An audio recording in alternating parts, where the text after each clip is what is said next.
Assalomu alaykum hammaga. Здравствуйте, добрый dень. Bugun sizlar bilan yana Mubina Mamatova. Sizlarni tabriklayman. Siz 3-darsga yetib keldingiz. Bu juda ham katta muvaffaqiyat. Ilk qadamlaringizni rus tilida tashlab boryapsiz va 3-dars sizlarga mukofot sifatida rus tilida gapirishni yana ham chuqurroq o'rganamiz. Gaplar tuzamiz. Давайте, погнали. Значит, мы сегодня с вами научимся, как нужно общаться по-русски, qanday muloqot qilish kerak. E'tiborli jihat shundaki, ruslar juda ham mulozamatli xalq hisoblanadi. Har gapida пожалуйста, будьте добры degan so'zlarni ishlatishimiz kerak bo'ladi. Пожалуйста, iltimos, talaffuzga e'tibor beramiz. Пожалуйста, пожалуйста. Mana bu y tovushi deyarli o'qilmayapti. Пожалуйста. Будьте добры. Будьте добры. Будьте deb o'qimanglar. Iltimos qilaman sizlardan. Talaffuz ustida ishlasangiz, albatta talaffuzingiz chiqadi. O'zbek xalqi shunday chiroyli talaffuzga egaki, har qanday tilni to'g'ri talaffuzini, aksentini chiqarib bera oladi. Albatta mehnat qilsangiz. Скажите, ayting. Пожалуйста, iltimos. Будьте добры. Boshladik. Bu bizda gap tuzish uchun tayyor shpargalka desak ham bo'ladi. Buni albatta Telegram kanalimda PDF shaklini yuklab olishingiz mumkin bo'ladi. Telegram kanalning ссылкасini videoning ostida qoldiraman. Beryapti. Будьте добры. Где находится? Будьте добры. Iltimos ma'nosida ishlatiladi.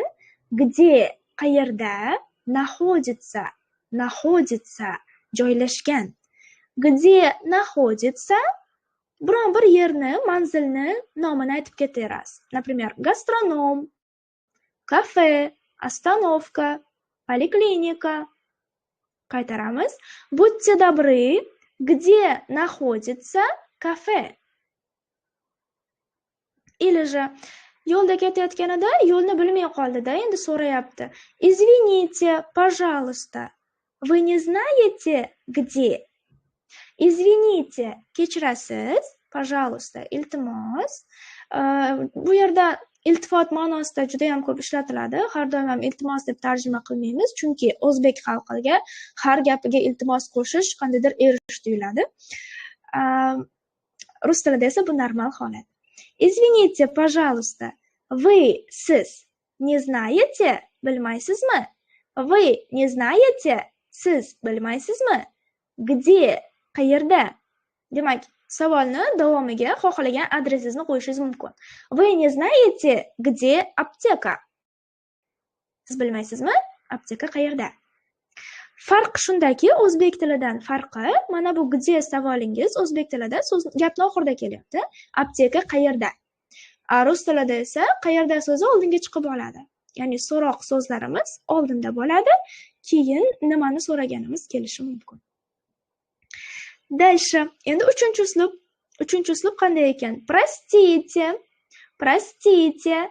Kechirasiz. O'ga e'tibor bering. O'ga urg'u tushmasa a deb o'qiymiz degandiga o'tgan darsimizda. Agar ko'rmagan bo'lsangiz, ikkinchi darsni albatta ko'ring. Простите.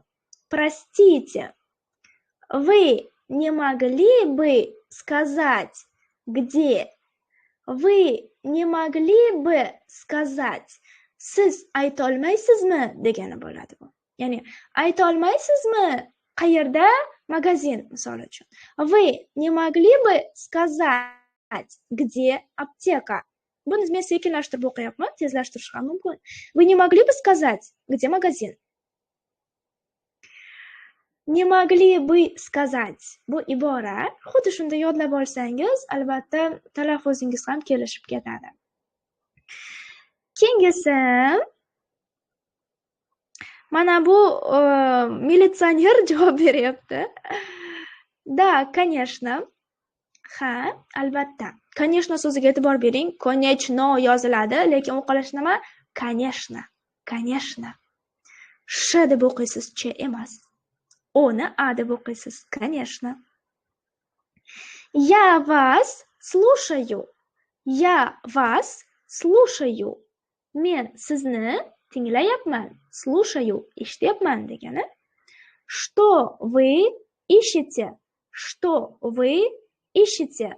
Что nima? Siz. Вы ищете, qidiryapsiz. Что вы ищете? Siz nimani qidiryapsiz? Qarang, o'zbek tilidagi siz nimani qidiryapsiz degan gapingizdagi mana shu nima so'roq so'zingiz rus tilida gapni boshiga chiqib ketdi. Что вы ищете bo'lar ekan. Gap tuzilish strukturasiga e'tiborli bo'lsangiz, o'zingiz ham gap tuzishga qiynalmaysiz. Boshidan shuning uchun har bitta elementiga e'tibor berishingizga chaqirib kelyapman. Вот так вы сможете, смотрите, вы сколько смогли, столько фраз вы сейчас вместе со мной прочитали. У вас все получается, вы супер молодцы. Demak, sizlarda hammasi qo'lingizdan keladi. Mana ortimdan qaytarib shuncha birikmalar, frazalarni o'rganib oldingiz. Siz shunchaki молодецsiz. O'zbek tilida ofarin sizlarga dedimi? Вот так. Дальше, следующие слова. Это недалеко. Недалеко. Uzoq emas. Недалеко. Это поблизости. Поблизости deb o'qimaymiz. O'ga urg'u tushmasa a deymiz. Это поблизости. Yaqin o'rtada degan. Bu yaqin o'rtada joylashgan degan ma'noni beradi. Это тут рядом. Это тут рядом. Bu shu yaqin joyda degan ma'noda. Рядом. Yonimizda degan. Это буквально в 2 шагах. Буквально в 2 шагах. 2 qadamda joylashgan. O'zbek tilida ham bu 2 qadam deb gapiramiz-ku, to'g'rimi? Ibora rus tilida ham bor ekan. Это буквально в 2 шагах. Это за углом. Это за углом. За углом deganingiz demak burchakda degan ma'noni beradi. Это далеко. Endi bu tomoni uzoqroq ma'nosini beryapti. Далеко. Uzoq. Это не близко. Не близко. Yaqin emas. Это не близко. Идите прямо. Идите прямо. To'g'riga yuring. Потом, keyin. Поверните налево. Поверните налево. Chapga buriling. Налево chapga. Поверните buriling. Qayriling degan ma'noni beradi. A keyin yo'q. A esa ma'nosini berishi mumkin, ammo biroq ma'nosini ham berishi mumkin. A затем deganimiz bu yerda keyin esa ma'nosida kelyapti. A затем keyin esa направо, направо o'ngga. Demak, siz bu yerda потом so'zdan tashqari затем so'zini ham o'rganyapsiz. Ikkovi ham, ya'ni ikkala so'z ham bizda keyin ma'nosini berar ekan. Налево chapga, направо o'ngga. Juda ham ko'p yangi so'zlar bo'lyapti, ammo bularni situatsiyada, ya'ni mana shu vaziyatdan kelib chiqib yodlaganingiz uchun esingizda qolishi aniq. Davom etamiz. Bu tomonda bu yigitcha futbolkasida yulduzcha bor ekan, звездочка deymiz bu yigitchani. Скажите, пожалуйста. Iltimos, ayting. Как пройти? Qanday o'tsam bo'ladi? Как qanday, пройти o'tmoq degan. Пройти deb o'qimaymiz. Пройти. Как пройти? Lekin пройти dan keyin manzilni o'zini shundoqqina qo'yib qo'ya olmaysizda. Как пройти deganingizdan keyin bizda mana bu к predlogi kelish kerak ekan. Как пройти к магазину? Ya'ni magazinga qanday o'tsam bo'ladi? Ga qo'shimchasi magazinga, к магазину. Как пройти к ресторану? Restoranga qanday o'tsam bo'ladi? Скажите, пожалуйста, как пройти к школе? Iltimos, ayting, maktabga qanday o'tsam bo'ladi? Будьте добры, как пройти к университету? Iltimos, universitetga qanday o'tsam bo'ladi? Shu yergacha tushunarli bo'lgan bo'lsa, вы просто классные на самом деле. Я очень рада, что вы именно мои уроки смотрите. Спасибо. Дальше у нас это умный такой парень, очень много сумок у него, judayam sumkasi ko'p ekan, juda aqlli insonga o'xshayapti. Молодой человек, не подскажете, как доехать или как дойти? Молодой человек deb turib, yosh yigitga nisbatan ishlatishadi. Не подскажете, aytib yubormaysizmi degan ma'noda. Ya'ni aytib yubora olmaysizmi? Mana bu yerga qanday borsam bo'ladi deb o'zbek tilida ham aytamiz-ku. Aslida aytib yuboring desak bo'ladi. Yo'q, biz o'zimizni qiynaymiz-da. Aytib yubora olmaysizmi deymiz cho'zib o'zbek tilida. Вот, shu narsa rus tilida ham bor. Не подскажете, как доехать? Qanday yetib olsam bo'ladi? Faqat mashinada. Doехать degani mashinada yetib olish. Как дойти? Piyoda yetib olish. Bu nuqtalar o'rnida, ya'ni doехать, дойти degan fe'llardan keyin strelkaga e'tibor bering, do predlogi ishlatilar ekan. Ya'ni qayergacha yetib olish, gacha qo'shimchasi kelyapti. Mana shu do bizda gacha qo'shimchasini beradi. Давайте посмотрим теперь примеры. Молодой человек, не подскажете, как доехать до почты? Sekinlashtiraman, qaytarishingiz uchun orqamdan. Молодой человек, не подскажете, как доехать до почты? Nima uchun bu ikkita so'zni ulab ketyaptilar deb o'ylashingiz mumkin. Do почтani ulab ketma, do почты deb o'qimadi. Chunki shunday o'qisangiz tabiiyroq chiqadi. Do почты. Do почты. O'ga urg'u tushmasa a deganmiz-ku. Shuning uchun do harfidagi, ya'ni do predlogidagi o harfini biz a deb o'qiyapmiz. Do почты. Дальше. Молодой человек, не подскажете, как дойти до аптеки? Endi piyoda borishni nazarda tutdim. Yosh yigit, aytib yubora olmaysizmi, aptekaga qanday borsam bo'ladi?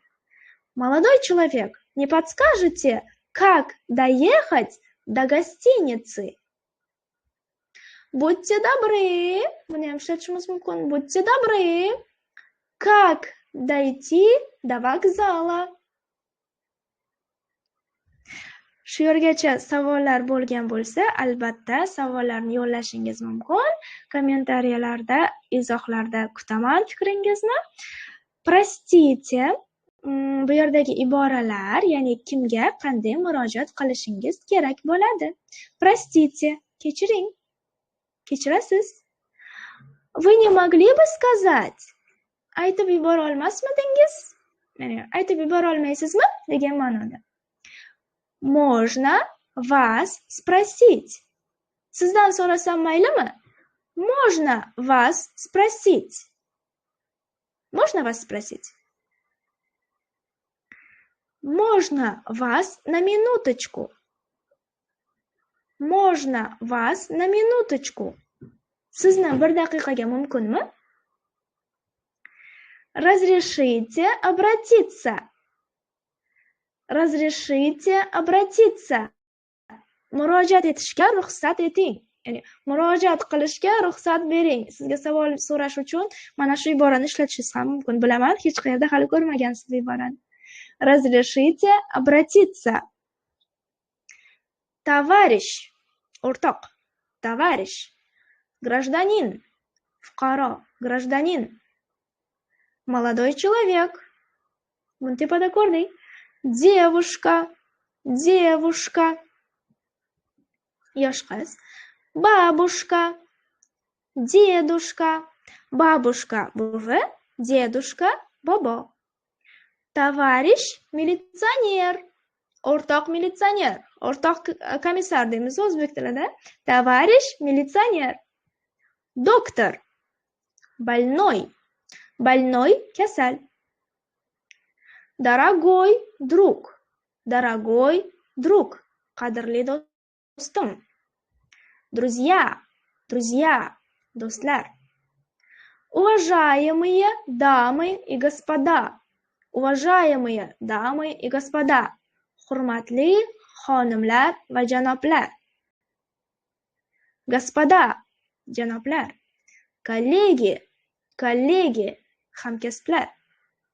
Milaya, любимая. Erkalash uchun ishlatiladigan so'zlar. Tarjimasini aytmayman. Алло.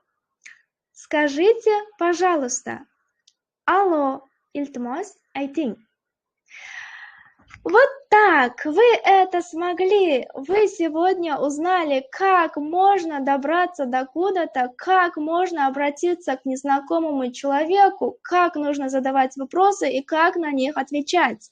Bugun biz sizlar bilan, demak, ko'chada, situatsiyada qanday savol berish kerak, qanday murojaat qilish kerak va mana shu savolga qanday javob berish kerak, qanday yo'lni so'rab olishimiz kerak degan savollarga javob berdik. Yana sizlarda qandaydir savollar qolgan bo'lsa, albatta kommentariyada kutaman.